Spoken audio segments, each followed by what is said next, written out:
오늘 우리에게 주시는 말씀은 민수기 20장 22절 말씀부터 29절 말씀까지입니다. 이스라엘 자손 곧 온 회중이 가데스를 떠나 호르산에 이르렀더니 여호와께서 에돔 땅 변경 호르산에서 모세와 아론에게 말씀하시니라. 이르시되 아론은 그 조상들에게로 돌아가고 내가 이스라엘 자손에게 준 땅에는 들어가지 못하리니 이는 너희가 무리바 물에서 내 말을 거역한 까닭이니라.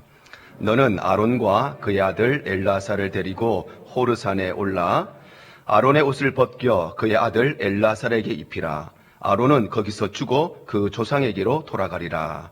모세가 여호와의 명령을 따라 그들과 함께 회중의 목전에서 호르산에 오르니라. 모세가 아론의 옷을 벗겨 그의 아들 엘라살에게 입히매 아론이 그 산 꼭대기에서 죽으니라. 모세와 엘라살이 산에서 내려오니 온 회중 곧 이스라엘 온 족속이 아론이 죽은 것을 보고 그를 위하여 30일 동안 애곡하였더라. 아멘.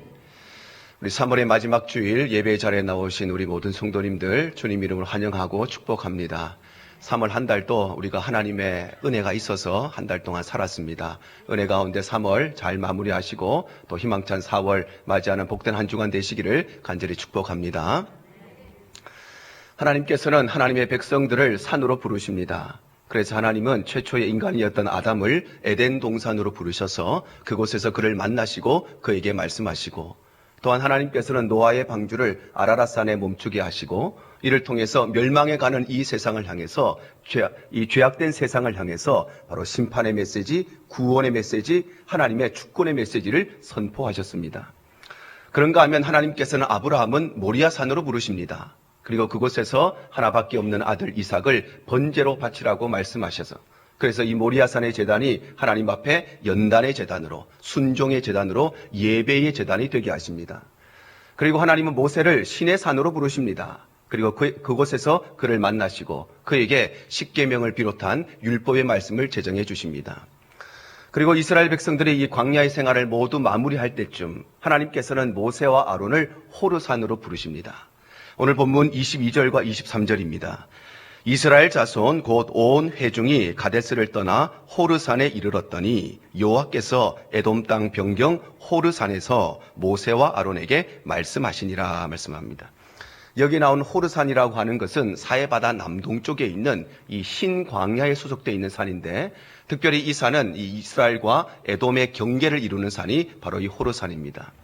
그래서 하나님께서는 모세와 아론을 이 호르산으로 부르시고 그들에게 말씀하시는데 그렇다면 이 호르산의 사건은 오늘날 우리에게 어떤 교훈을 주시는가? 오늘 세 가지를 통해서 함께 말씀을 나누기를 원합니다. 첫 번째로 호르산의 교훈은 우리 인생의 결말에 관한 교훈입니다. 바로 호르산의 교훈은 우리 인생에는 반드시 끝이 있고 우리 인생에는 마지막 순간이 있고 우리 인생에는 죽음이 찾아온다는 사실을 가르쳐주는 우리 인생의 결말에 관한 교훈이라는 것입니다. 하나님께서는 모세와 아론을 호르산으로 부르시고 그들에게 이렇게 말씀하십니다. 오늘 본문 23절과 24절입니다. 여호와께서 에돔 땅 변경 호르산에서 모세와 아론에게 말씀하시니라. 이르시되 아론은 그 조상들에게로 돌아가고 내가 이스라엘 자손에게 준 땅에는 들어가지 못하리니 이는 너희가 무리바 물에서 내 말을 거역한 까닭이니라 말씀합니다. 바로 하나님께서는 호르산으로 이 모세와 아론을 부르시고 그들에게 말씀하시기를 너희는 무리바의 사건 때문에 가나안 땅에 들어가지 못할 것이며 특별히 아론은 이곳 호르산에서 조상들에게로 돌아갈 것, 즉 죽음을 맞이하게 될 것이라고 말씀하시는 것입니다. 그런데 하나님께서 이 모세와 아론을 호르산으로 부르신 때는 언제냐? 이스라엘 백성들이 출애굽한 이후에 한 38년 정도가 지났을 때 그래서 이제 이 광야의 모든 생활이 마무리되어져 가고 드디어 꿈에 그리던 가나안 땅에 입성하기 얼마 전이 되었는데 그런데 하나님께서는 느닷없이 이 모세와 아론에게 너희는 그 가나안 땅에 들어가지 못할 것이고 특별히 아론은 이곳 호르산에서 죽음을 맞이하게 될 것이라는 청천벽력 같은 말씀을 하고 계시는 것입니다. 이처럼 우리의 인생에는 언제나 마지막 순간, 죽음의 순간이 찾아오는데 이 죽음의 순간은 언제 찾아오느냐? 우리에게 예고 없이, 예상치 못한 때에 느닷없이 이 마지막 순간이 우리에게 찾아온다는 것입니다. 성경은 우리 모두가 죄인이라고 말씀하시죠. 로마서 3장 23절입니다.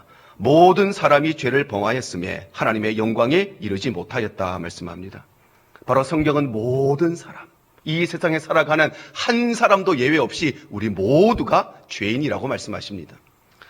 그리고 이 죄의 결과는 죽음이라고 말씀하시죠. 로마서 6장 23절 상반절입니다. 죄의 삭은 사망이라 말씀합니다. 바로 죄의 결과는 사망이기 때문에, 그래서 죄인인 우리 모두는 반드시 언젠가는 그 누구도 예외 없이 마지막 순간, 이 죽음의 순간 인생의 결말을 맞이하게 된다는 것입니다. 그래서 성경은 인류의 역사를 기록하면서 인류의 역사를 이렇게 요약을 합니다. 창세기 5장 4절에서 32절입니다. 아담은 셋을 낳은 후 800년을 지나며 자녀들을 낳았으며 그는 930세를 살고 죽었더라. 셋은 105세에 에노스를 낳았고 그는 912세를 살고 죽었더라. 에노스는 90세에 게난을 낳았고 그는 905세를 살고 죽었더라. 게난은 70세에 마할랄렐을 낳았고 그는 910세를 살고 죽었더라.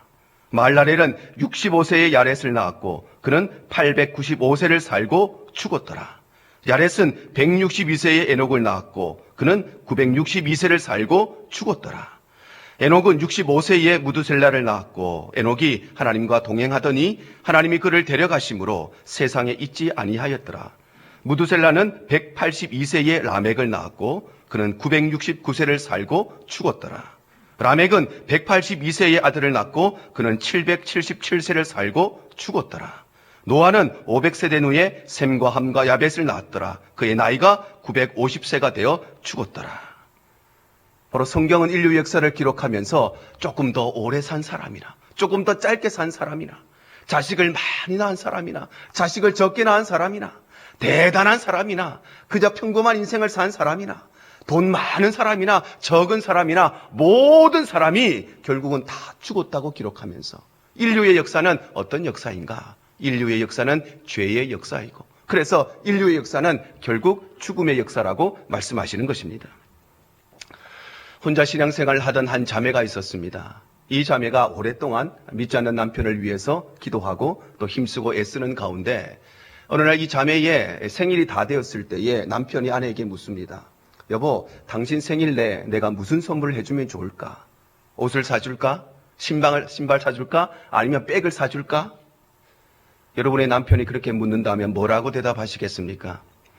이 자매는 오랫동안 남편의 영혼을 위해서 기도해 왔기 때문에 그래서 여보, 내가 내 생일날 받고 싶은 선물이 있는데 그것은 다름 아니라 당신이 주일날에 나하고 같이 교회에 가는 것이에요. 남편이 쾌재를 불렀습니다. 돈 한 푼 안 들이고 아내의 선물을 마련할 수 있는 얼마나 좋은 기회입니까? 그래? 그러십지. 그러면 당신 생일날, 그때 주일날 내가 교회에 같이 갈게. 그때부터 이 자매의 간절한 기도가 시작되었습니다. 하나님, 우리 남편이 드디어 교회 같이 가겠다고 이야기하는데 우리 남편 교회에 왔을 때 하나님이 반드시 그 마음 가운데, 영혼 가운데 말씀하여 주시고 우리 남편 꼭 구원받을 수 있도록 하나님 은혜 주시고 그날 목사님의 말씀과 설교에 성령의 기름을 부어주시고 우리 남편 꼭 구원받을 수 있도록 하나님께서 은혜 주시옵소서. 그리고 주일날이 되었습니다. 생일이 된 주일날 되었을 때에 남편이 아내와 함께 교회에 왔습니다. 아내가 교회에 와서 주보를 보고 오늘 말씀이 어떤 말씀인가 살펴보니까 그날 본문의 말씀이 창세기 5장의 말씀이었습니다. 그래서 낳고 살다가 죽었더라. 낳고 살다가 죽었더라. 낳고 살다가 죽었더라. 이 말씀이 기록되어 있는 것입니다. 이 자매의 마음속에 실망이 되었습니다. 내가 그렇게 기도했는데 오늘 하필 이런 말씀을 우리에게 주시는가. 그래도 목사님의 설교가 어떨지 모르니까 좀 기다려보자. 그런데 목사님의 설교도 처음부터 끝까지 낳고 살다가 죽었더라. 우리도 낳고 살다가 죽습니다.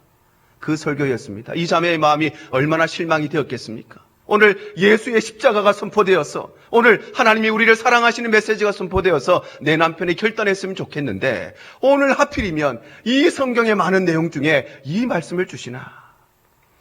한 주간 동안 이 자매의 마음이 불편했습니다. 그리고 한 주간이 지났습니다. 이 자매가 주일날이 되었을 때에 교회 가려고 준비하는데 그런데 남편도 주섬주섬 옷을 입습니다. 아내가 남편에게 묻습니다. 여보 어디 가? 오늘 또 한번 교회 한번 더 가보려고. 그리고 남편이 지난 한 주간 자신의 고민을 털어놓습니다.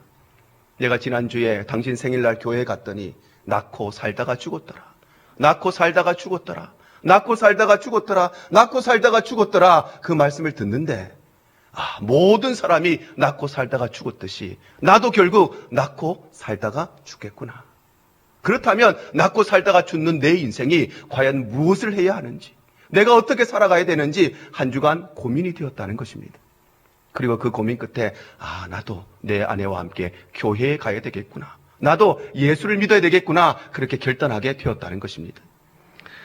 이처럼 우리 모두는 언젠가는 반드시 한 사람도 예외 없이 죽음을 맞이하게 될 것인데, 그래서 우리는 하루하루의 삶을, 그래서 우리는 지금 이 순간의 삶을 하나님 앞에 소중히 여기고 가장 가치 있고 가장 의미 있게 살아가야 되는 것입니다. 그래서 우리는 우리의 인생을 살아가면서 무엇보다도 내 인생에 마지막이 있다는 사실, 내 인생에 결말의 순간이 있다는 것을 사실적으로 기억해야 됩니다. 누가복음 16장 22절에 이렇게 기록을 합니다. 이에 거지가 죽어 천사들에게 받들려 아브라함의 품에 들어가고 부자도 죽어 장사되었다 말씀합니다. 평생 동안 돈 걱정 한 번 없이 살아가던 부자도 결국에는 죽었고, 평생 동안 거지로 살아가던 나사라도 결국 죽었듯이 우리 모두도 결국에는 죽게 될 것이기 때문에, 그래서는 우리는 무엇보다도 내 인생의 끝이 있다는 사실, 예고 없이 예상치 못한 때에 느닷없이 내 인생의 마지막을 맞이하게 될 수 있다는 것을 기억해야 되는 것입니다. 특별히 우리는 우리의 죽음에 대해서, 우리의 인생의 마지막에 대해서 사실적이고 실제적으로 기억해야 됩니다. 세상에 살아가는 모든 사람들은 자기 인생의 끝이 있다는 것을 알고 있습니다. 그걸 모르는 사람이 어디 있겠습니까? 부모님이 돌아가시는 모습을 보고, 지인들이 먼저 죽는 모습을 보고 내 인생에도 끝이 있겠구나 알고 있습니다.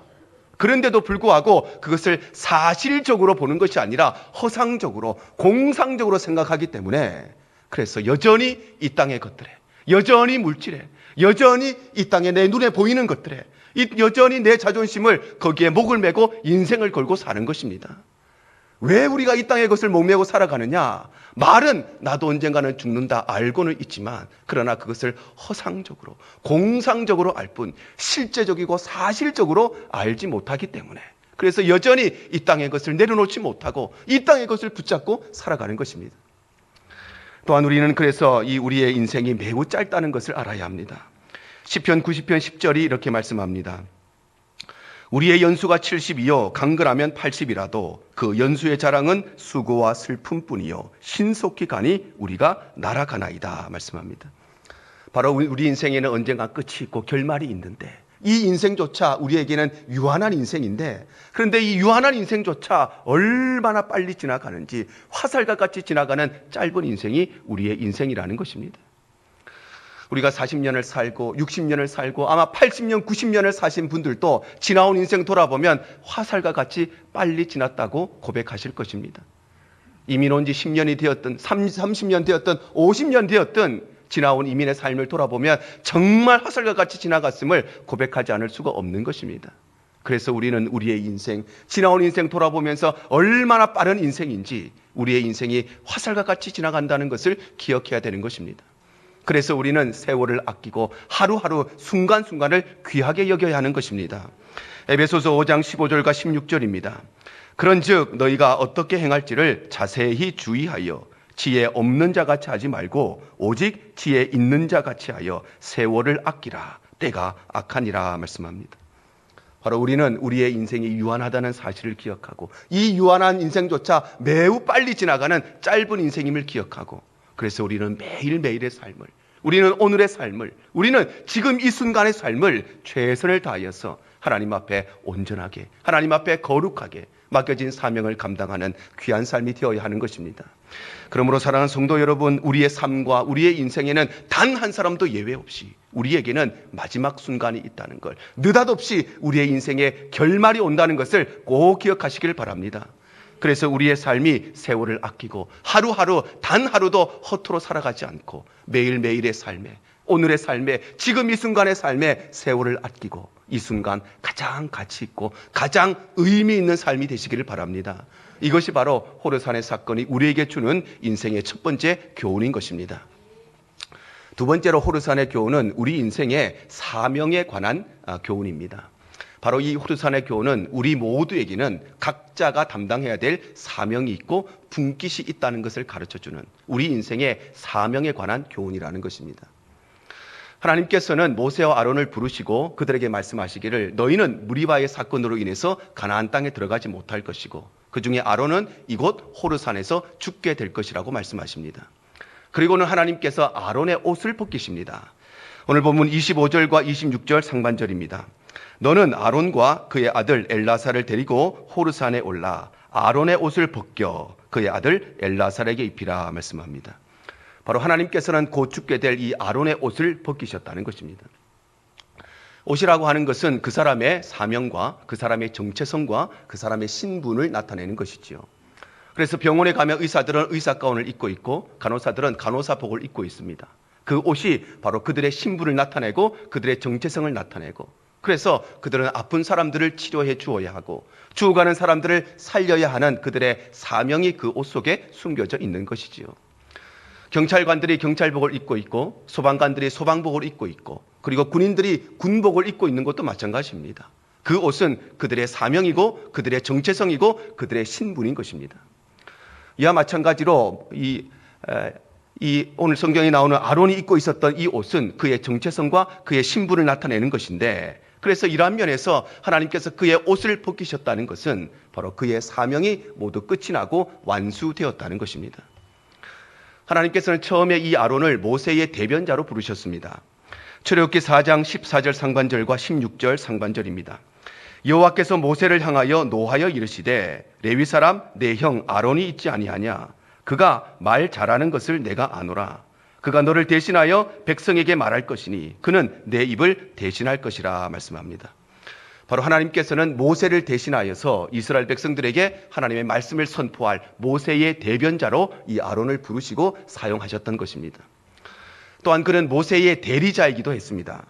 출애굽기 24장 13절과 14절입니다. 모세가 그의 부하 여호수아와 함께 일어나 모세가 하나님의 산으로 올라가며 장로들에게 이르되 너희는 여기서 우리가 너희에게로 돌아오기까지 기다리라. 아론과 훌이 너희와 함께 하리니 무릇 일이 있는 자는 그들에게로 나아갈지니라 말씀합니다. 바로 아론은 모세가 자리를 비웠을 때에 이 모세를 대신해서 이스라엘 백성들을 다스리고 통치하고 공동체 가운데 일어나는 모든 일들을 처리해왔던 모세의 대리자였다는 것입니다. 뿐만 아니라 특별히 그는 최초의 대제사장이었죠. 출애굽기 40장 13절입니다. 아론에게 거룩한 옷을 입히고 그에게 기름을 부어 거룩하게 하여 그가 내게 제사장의 직분을 행하게 하라 말씀합니다. 바로 하나님께서는 아론에게 거룩한 옷을 입히시고 그로 하여금 성막을 관리하고 그로 하여금 모든 제사를 주관하는 대제사장으로 세우신 것입니다.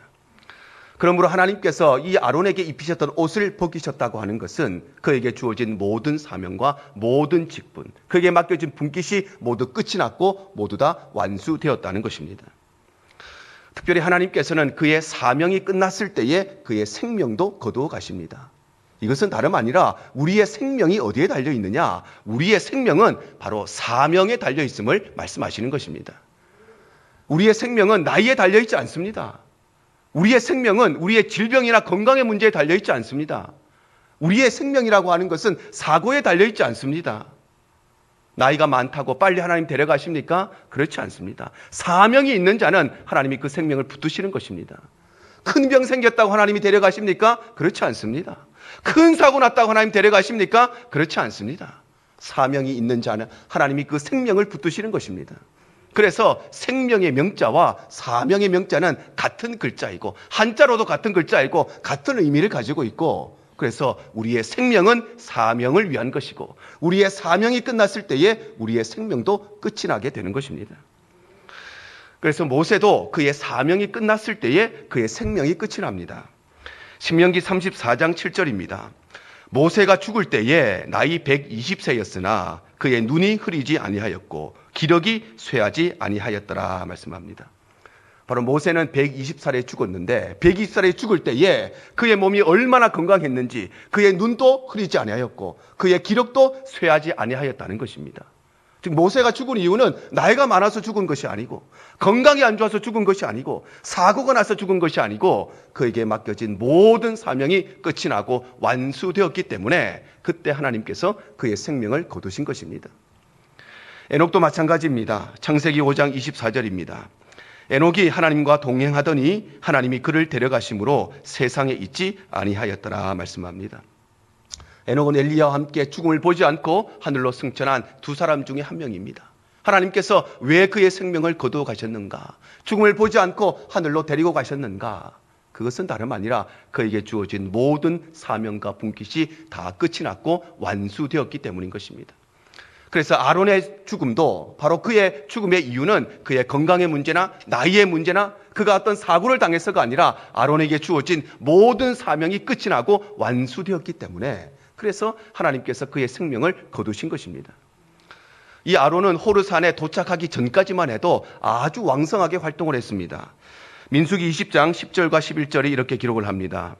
모세와 아론이 회중을 그 반석 앞에 모으고 모세가 그들에게 이르되 반역한 너희여 들으라.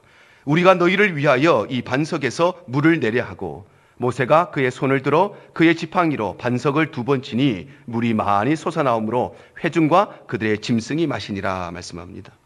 바로 아론은 이 호르산에 도착하기 직전까지만 해도 이스라엘 백성들을 불러 모으고 그들에게 말씀을 선포하고 그들 앞에서 반석에서 물이 솟아나오는 기적의 역사를 베풀면서 왕성하게 활동했다는 것입니다.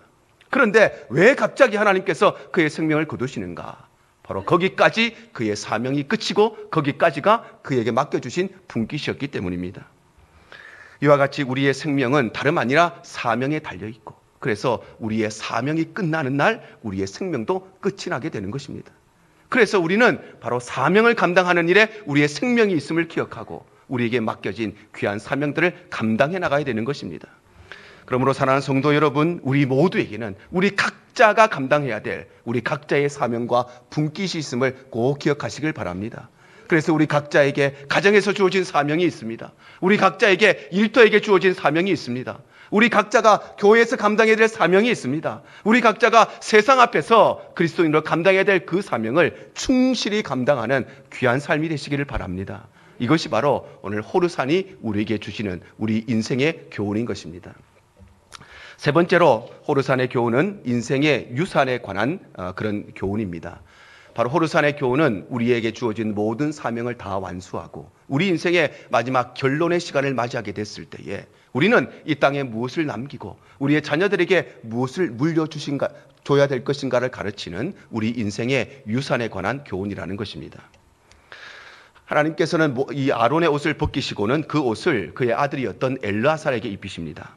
오늘 보면 8절 상반절입니다. 모세가 아론의 옷을 벗겨 그의 아들 엘르아살에게 입히매 아론이 그 산 꼭대기에서 죽으니라 말씀합니다. 바로 하나님께서는 자신의 모든 사명을 완수한 아론의 옷을 벗기셔서 그 옷을 그의 아들이었던 엘르아살에게 입히셨다는 것입니다. 앞서도 이야기했듯이 옷이라고 하는 것은 그 사람의 신분과 그 사람의 사명과 그 사람의 정체성을 나타내는 것입니다. 그래서 하나님께서 아론의 옷을 벗기셔서 그 옷을 그의 아들이었던 엘르아살에게 입히셨다는 것은 아론에게 주신 사명과 그 직분을 이제는 엘르아살에게 맡기셨다는 것입니다. 이처럼 우리가 우리의 모든 사명을 다 감당하고 그리고 우리 인생의 마지막 결론의 순간에 이르렀을 때에 우리는 과연 우리의 후손들에게 무엇을 남겨야 할 것인가?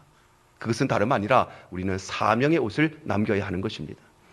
그래서 엘리야는 자신의 제자였던 엘리사에게 사명의 옷을 물려주었습니다. 열왕기하 2장 14절입니다. 엘리야의 몸에서 떨어진 그의 겉옷을 가지고 물을 치며 이르되 엘리야의 하나님 여호와는 어디 계시니까 하고 그도 물을 치매 물이 이리저리 갈라지고 엘리사가 건너니라 말씀합니다. 바로 엘리야는 자신의 제자였던 엘리사에게 자신의 겉옷을 물려주었는데 겉옷을 물려주었다는 것은 단순히 좋은 외투를 물려주었다는 것이 아니라 그의 사명과 직분을 물려주었다는 것입니다. 그래서 엘리사는 엘리야로부터 그 사명을 이어받고 그 겉옷을 이어받음으로써 그 옷을 가지고 요단강물을 쳤을 때에 하나님께서 그로 하여금 이 사명의 계승자로 세우시고 하나님께서 이 직분의 계승자로 세우셨음을 요단강물을 갈라지는 역사를 통해서 그들에게 보여주시고 나타내신 것입니다. 예수님께서도 승천하시기 직전 제자들에게 사명의 옷을 남기시죠. 마태복음 28장 19절과 20절입니다. 그러므로 너희는 가서 모든 민족을 제자로 삼아 아버지와 아들과 성령의 이름으로 세례를 베풀고 내가 너희에게 분부한 모든 것을 가르쳐 지키게 하라. 볼지어다 내가 세상 끝날까지 너희와 항상 함께 있으리라 하시니라 말씀합니다. 바로 예수님께서 십자가에서 죽으시고 부활하신 이후에 공생의 모든 사역을 완수하시고 맡겨진 사명, 우리를 위한 구속의 사역을 완수하신 이후에 제자들에게 마지막으로 땅끝까지 이르러 복음을 전하라고 하는 사명의 옷을 남기신 것입니다. 이와 동일하게 저와 여러분 역시도 우리 인생의 마지막 순간 우리의 자녀들에게 무엇을 남길 것인가? 우리의 자녀들에게 사명의 옷을 남기고 믿음의 유산을 남겨야 하는 것입니다. 그럴 때에 우리의 인생은 영향력이 있는 인생으로 평가를 받습니다. 오늘 본문 29절입니다. 온 회중 곧 이스라엘 온 족속이 아론이 죽은 것을 보고 그를 위하여 30일 동안 애곡하였더라 말씀합니다. 바로 아론의 삶과 아론의 인생이 이스라엘 백성들에게 얼마나 큰 영향을 미치고 얼마나 지대한 영향을 미쳤는지, 그래서 아론이 이 이스라엘 백성들에게 얼마나 많은 사랑을 받고 얼마나 많은 존경을 받았던 지도자였는지 그가 죽자 이스라엘 백성들이 30일 동안 슬퍼하며 애곡했다는 것입니다. 아론이 이스라엘 백성들에게 무엇을 남겼습니까? 집을 남겼습니까? 재산을 남겼습니까? 건물을 남겨주고 비즈니스 남겨주고 생명보험 남겨주었습니까? 그렇지 않습니다.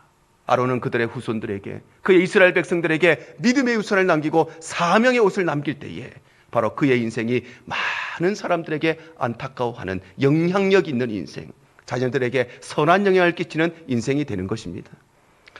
세상에서 가장 어리석은 사람이 자식들에게 돈 물려주는 사람이라고 하죠.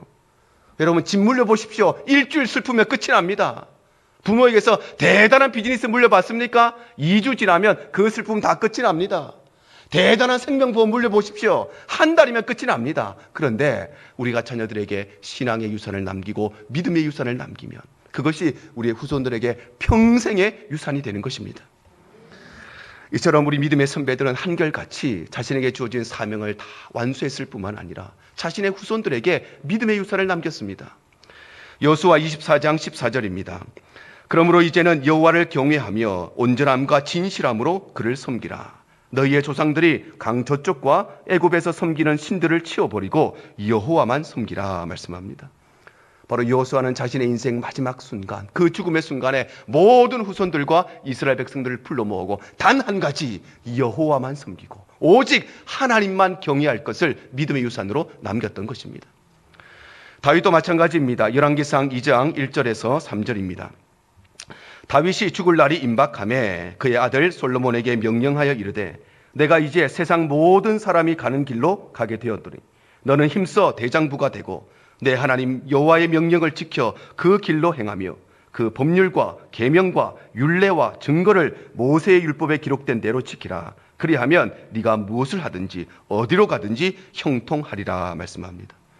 바로 다윗은 마지막 그의 인생의 순간 아들 솔로몬을 데려다 놓고 그에게 마지막 유언을 남기기를, 나라를 어떻게 통치해야 될 것인가, 어떻게 하면 성공할 수 있을 것인가, 그것을 남긴 것이 아니라 그런 마지막 순간까지도 하나님의 말씀을 지키고 그 말씀에 온전하게 순종하라고 말씀하고 있는 것입니다. 오늘날 이 시대의 위기가 어디에서부터 왔는가? 오늘날 우리 가정과 교회의 위기가 어디에서부터 왔는가? 그것은 다름 아니라 우리의 자녀들을 믿음으로 양육하지 못하고 우리의 자녀들에게 믿음의 유산을 물려주지 못하고 우리의 자녀들을 믿음의 계승자로 세우지 못한 데서부터 시작된 것입니다. 부모 세대가 하나님 앞에 올바르게 예배 드리지 않으면서 어떻게 자녀 세대가 예배의 유산을 물려받겠습니까? 말은 자녀들에게 예배 잘 드려야 된다고 이야기하지만 바쁜 일 생기면 예배 빠지고, 놀러 간다고 예배 빠지고, 취미생활 한다고 예배 빠지면 자녀들이 어떻게 그 모습을 보고 예배의 유산을 물려받겠습니까? 부모 세대가 기도하지 않고 자녀를 위해서 새벽 기도 한 번 하지 않는 부모를 보면서 어떻게 자녀들이 기도의 유산을 물려받겠습니까? 받은 게 있어야 받지요. 부모 세대가 교회를 위해서 수고하지 않고 헌신하지 않고 어떻게 손 하나 까딱 안 하는 부모를 바라보면서 어떻게 그 자녀들이 헌신의 유산을 물려받고 봉사의 유산을 물려받습니까? 그런 일은 일어나지 않습니다. 혹시라도 그런 허황된 꿈을 가지고 계신 분이시라면 내가 열심히 신앙생활 안 해도, 내가 예배 열심히 안 드려도, 내가 기도 안 해도, 내가 교회 봉사 안 해도 우리 자식들은 잘하겠지, 허황된 꿈을 갖고 계시다면 즉시로 폐기하시기를 바랍니다. 여러분의 자녀들은 안녕하십니까? 여러분의 후손들은 안녕하십니까? 우리의 자녀들이 믿음 가운데 거하고 있고 은혜 가운데 거하고 있습니까? 그래서 우리 자녀들 이제는 이 아이들 신앙 내가 신경 쓰지 않아도 될 만큼, 더 이상 기도하지 않아도 될 만큼 우리 자녀들이 은혜 가운데 거하십니까? 우리는 과연 우리의 자녀들에게 무엇을 남겨주어야 하는 것입니까? 사랑하는 성도 여러분, 우리는 우리의 자녀들에게 다름 아니라 사명의 옷을 남기고 믿음의 유산을 남겨야 함을 꼭 기억하시기를 바랍니다. 그래서 우리의 자녀들에게 돈 물려주고 집 한 채 물려주려고 비즈니스 그 하나 물려주려고 생명보험 좋은 거 물려주려고 발버둥 치는 그런 인생이 아니라 우리의 자녀들 평생의 삶을 이끌어 나갈 하나님의 말씀과 사명의 옷과 믿음의 유산을 남겨주는 귀한 삶이 되시기를 바랍니다. 이것이 바로 호르산의 사건이 오늘 우리에게 말씀하시는 바로 인생의 결말, 인생의 사명, 인생의 우리에게 주어지는 유산에 관한 교훈인 것입니다. 오늘 말씀을 정리합니다. 하나님께서는 모세와 아론을 호르산으로 부르셔서 세 가지를 말씀하십니다. 첫 번째는 너희는 가나안 땅에 들어가지 못할 것이고, 두 번째는 아론은 바로 이곳 호르산에서 죽게 될 것이고, 세 번째는 아론의 옷을 벗겨서 그의 아들 엘라살에게 입히라고 말씀하십니다. 이것은 다름 아니라 우리에게 우리 인생에는 결말이 있음을 말씀하는 것이고, 이것은 우리 각자에게 감당해야 될 사명이 있고, 그래서 우리의 생명은 사명에 달려 있음을 말씀하고, 그래서 우리의 사명은 우리의 자녀들에게 믿음의 유산을 물려주는 것이라고 말씀하시는 것입니다. 사랑하는 우리 대형의 모든 가족들이 오늘 이 말씀을 기억하셔서 우리의 인생, 유한한 인생일 뿐만 아니라 얼마나 빨리 지나가는 화살과 같은 인생임을 기억하고 매일매일의 삶, 오늘의 삶, 지금 이 순간의 삶을 세월을 아끼면서 최선을 다하여서 기쁨으로 의미 있게 가치 있게 살아갈 뿐만 아니라 우리 각자에게 주어진 가정에서의, 직장에서, 일터에서, 교회에서, 이 세상 앞에서 내게 맡겨진 그 사명, 그 직분, 내게 맡겨진 그 분깃을 최선을 다해 감당함으로써 우리의 자녀들에게 돈 물려주고 집 물려주고 재산 물려주는 인생이 아니라 우리 자녀들의 평생의 삶을 이끌어 나갈 믿음의 유산을 남기고 신앙의 유산을 남기는 거룩하고 복된 삶이 되시기를 주님 이름으로 축복합니다.